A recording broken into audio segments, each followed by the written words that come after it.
Alrighty. The hair, the hair. It's all about the hair. God, it's just so... I got told once that my hair is too perfect. Can you believe that? A hairdresser told me that. It's so hard to cut because it's too perfect. Shut up, bitch. Cut the fucking hair. Never got a bloody job on it. I thought I'd get an expensive haircut for a job interview once. I had an advertising agency. Yeah, I thought I'd be good at advertising. And I would have been really good. Thank goodness I never got that job. Had the gayest looking hair. I'd be good at selling stuff. In fact, I am good at selling stuff. Without being a salesman. Because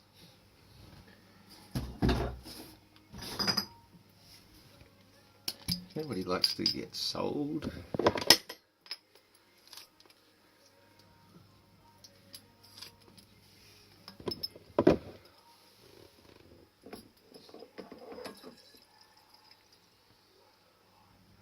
I don't know where I'm going with this rant, so I might just stop it right there and go off on a completely different track altogether.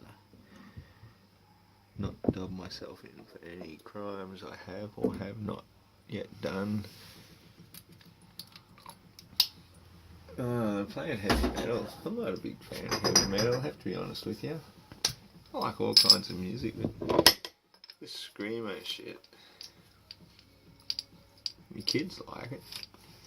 I can understand where there's some amount of pleasure in it. But nah, I like harmonic music. I'd rather listen to Tibetan flutes and stuff. Pleasant sort of stuff. Rhythmic stuff.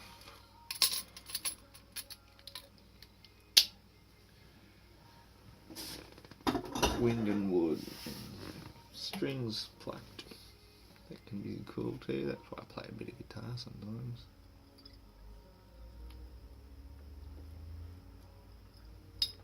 Maybe someday I'll amount to a musician. But I don't have enough time to focus on plucking strings. I got bearded brew. Ho ho ho.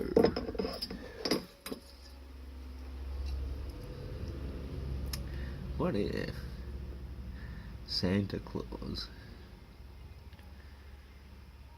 and Satan's claws really are one and the same thing, but when Satan returns, Saturn burns, returns. When the light bringer Lucifer returns, maybe he really would be Father Christmas, Santa Claus, the bearded man coming down your chimney, giving you presents and drinking your beer and eating your cookies. What if that's the whole story of Christmas? And Scrooge, who's been withholding it all this time, is going to get revisited by the ghosts of Christmas past.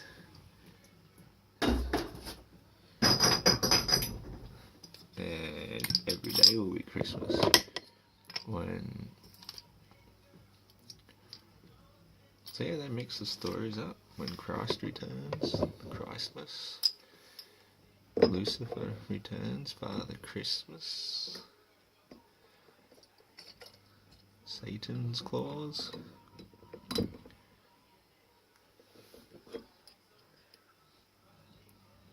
is possible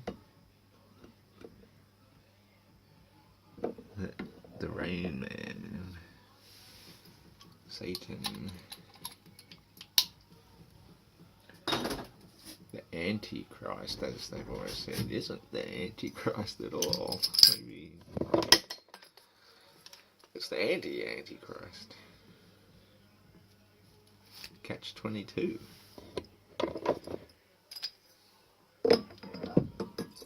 I know, it's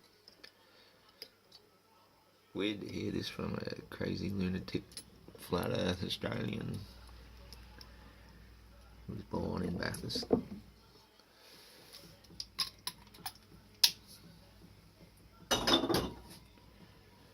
Some hick country town in western New South Wales.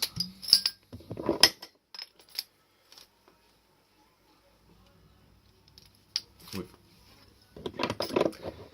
no delusions, no grandeur. You know, I'm fucking happy doing what I'm doing. But if I could make every day Christmas,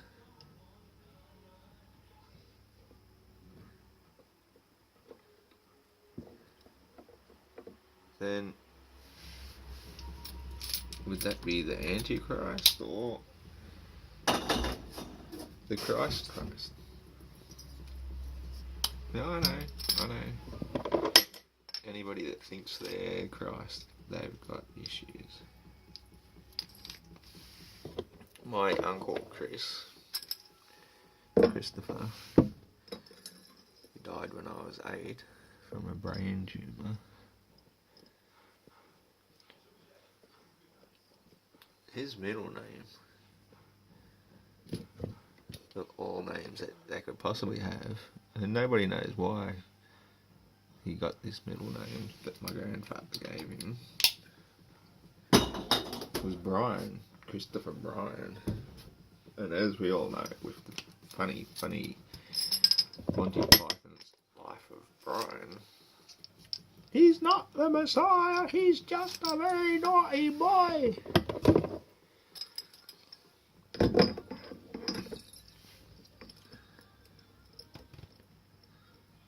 Messiah just means messenger anyway. Don't shoot the messenger. Which kind of then suggests... No, thank Christ for that. I'm not Christ. I'm just the messenger. Saying, build it and he will come. Don't fucking dare assume that's me, okay? I'm just the messenger.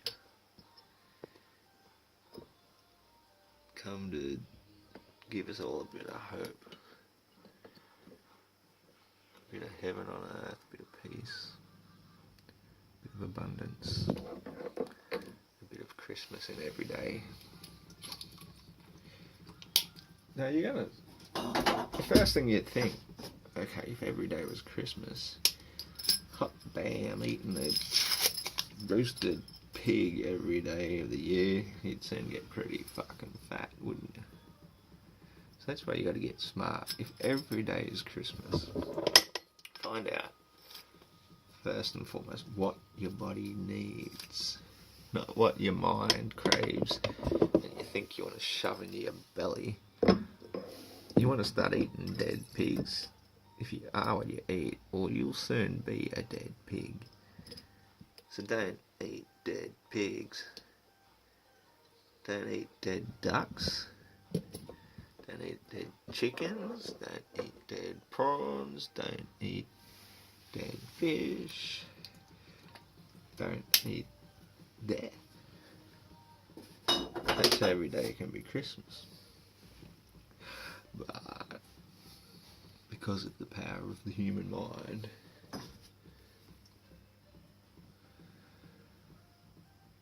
that's dodgy as. The human mind is so dodgy. We've just been lucky to get away with it for as long as we have, eaten all this death and not becoming it. Because there is that one saying that whatsoever mankind holds true on earth, God will hold true in heaven.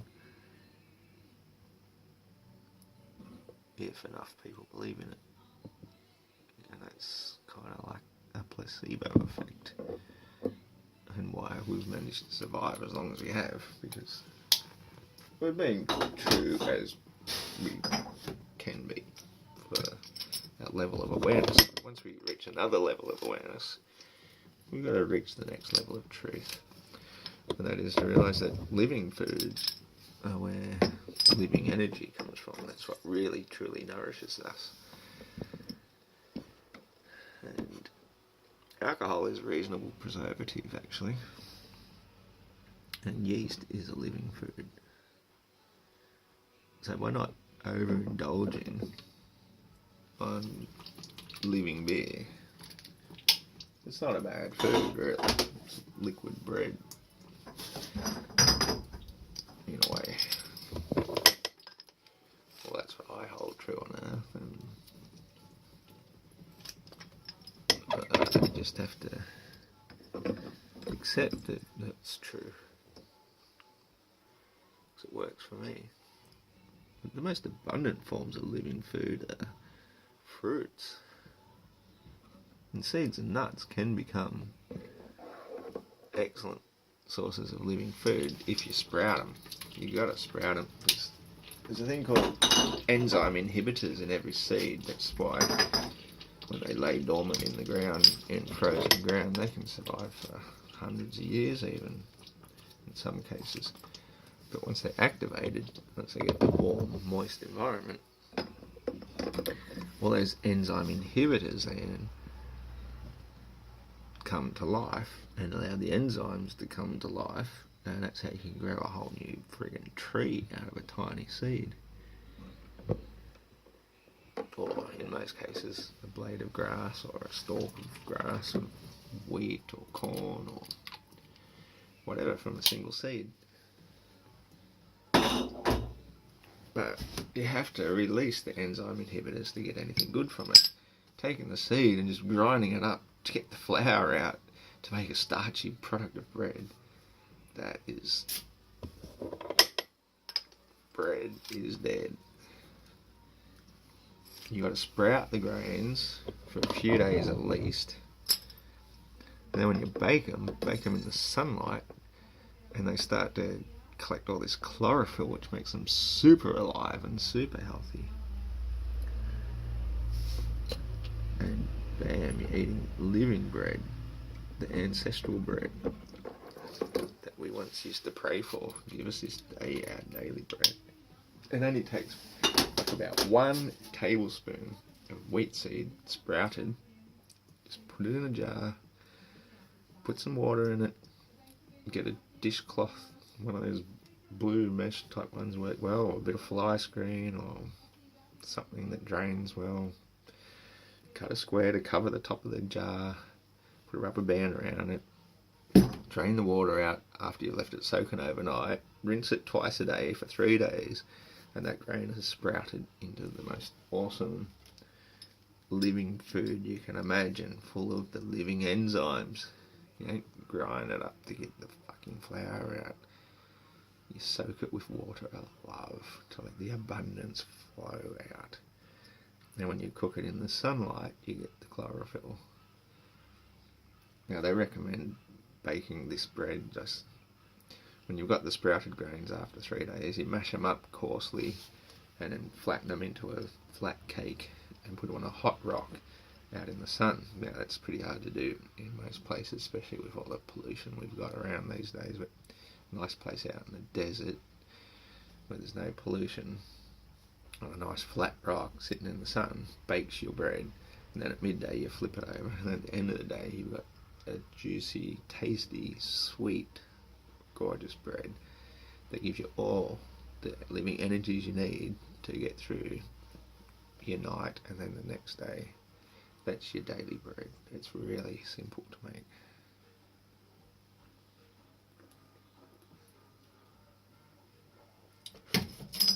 Just as beer is really simple. Yeah, it's not rocket science either. despite my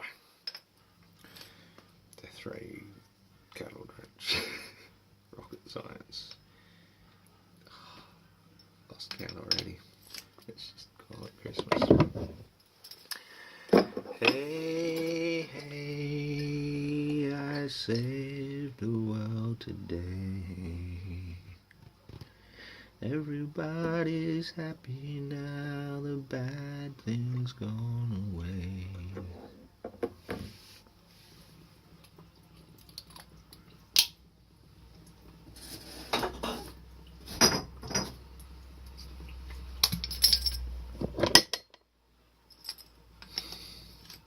Things that make you go,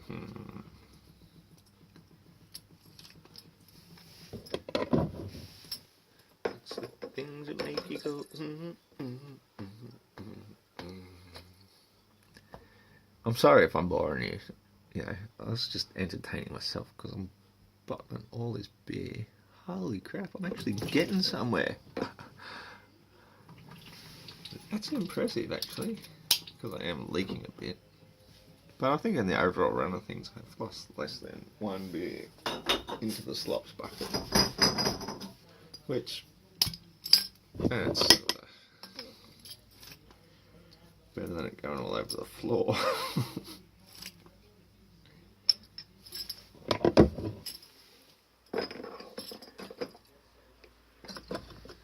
You probably want me to drop another truth bomb, don't you? It's the best one I can drop today. I would have given you a free energy. I reckon that was pretty generous. Donut ring. Enclosed circular air. Toroidal. Idea. I've given the helium blimp one away. And invisibility. Man, you know what? I've been pretty generous.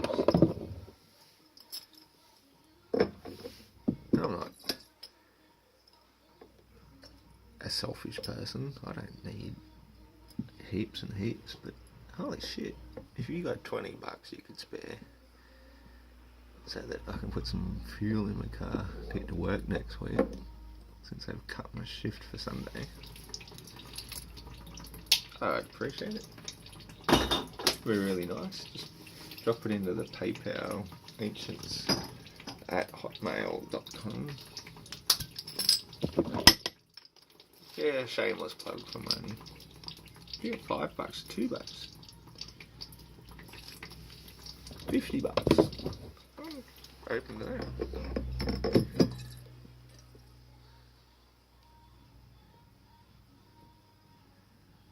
$50 will fill up my van for the entire week. And you'd be a legend. Which helped me get to the point where I can start creating the helium blimps and various other sources of free energy.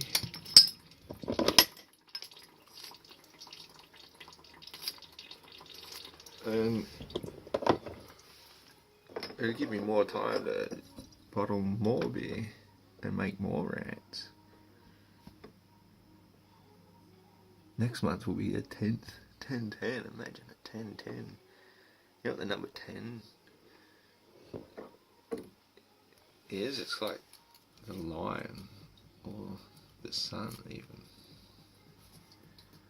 It's a real masculine number. Now I don't know exactly where I'm getting this information from either. The lion. You have to look up Linda Goodman's Star Signs. That's the book that introduced me to numerology and lexicology and astrology. And I think she even mentioned, I'm going to have to read that book again. She made a mention that a revelation would come through eventually. And she said to think of it in terms of a snow globe. She was hinting at the flat earth way back then too.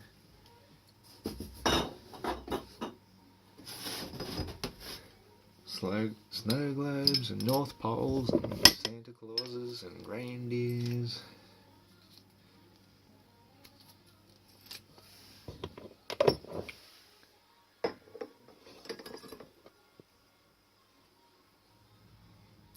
pumping pollution out your chimney, having Christmas coming down it, so you don't need a fireplace.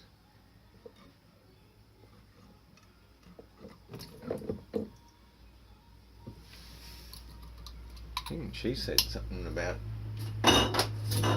that song, somewhere over the rainbow, way up high. Someday you're gonna find it once in a lullaby.